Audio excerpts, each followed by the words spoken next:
As we set up everything for our frequency separation technique, I'm going to start to work with high frequency. The reason why, because I always start with the details. We want to remove at first the details to take care about the other things. So all of the bad spots you have on the image, all of the bad veins you have to remove, you have to work on this high frequency layer. And how I work with this, I usually work with two tools. It's Healing Brush tool and Clone Stamp tool. At first, the first rule we have to remember, I always work with very small size of the brush. It cannot be too big, because when you use this, when the size is too big, you just simply going to mess up some of the texture, and we don't really want this. So small size of the brush, not the bigger than the spot. And I'm going to use hard edged brush. I'm going to set this 90% maybe.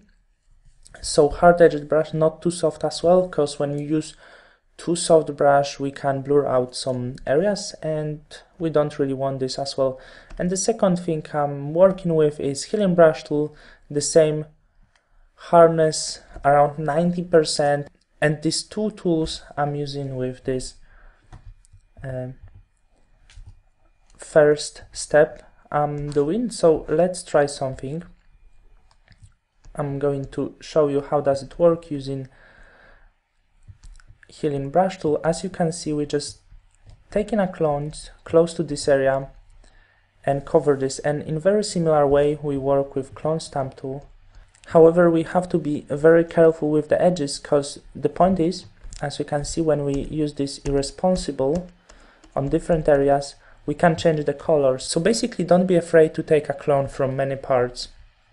And I'm going to show you some fantastic technique how can you make your details a bit more visible than they are. I'm going to change this blending mode on this layer from linear light to normal, and I'm going to zoom this out, and I'm going to choose a curves. You can choose curves or levels, both works the same.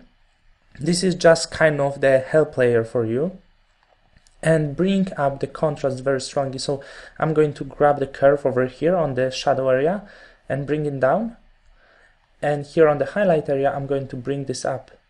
And what can you notice right now? I can really see all of the details from the image. It's just very helpful for me to work like this.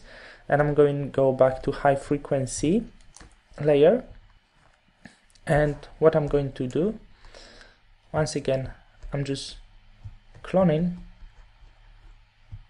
and trying to fix this. Of course, as I said before, be careful to not mess up the texture. So I'm just going to cover few for you to make you see how does it work.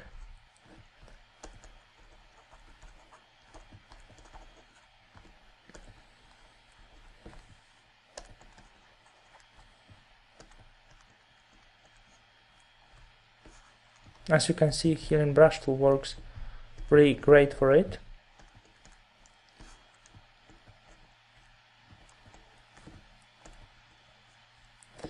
And let's zoom out now. I didn't fix many things for now, but I believe we can see the difference. I just want to show you the difference at first.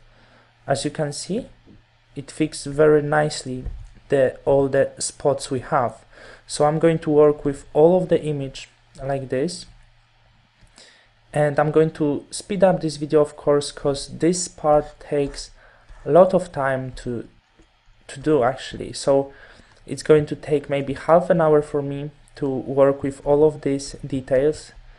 For sure it's not a short period of time, so let's say I'm going to speed up this video right now, and we're going to work with all of the details. I'm just going to tell you which details we have to fix.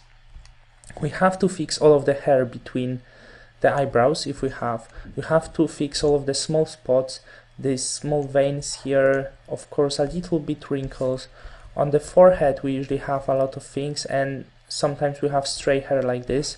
Just work off all of this. We have pretty much destroyed texture of here, so the details, bad details are everywhere, so try to fix as much as you can with this method without destroying the texture. That's the main point. And after this we're going to work with other elements. So in next video you're going to have the speed forward video, where I'm going to speed up this video, and I'm going to retouch everything using healing brush tool and clone stamp tool.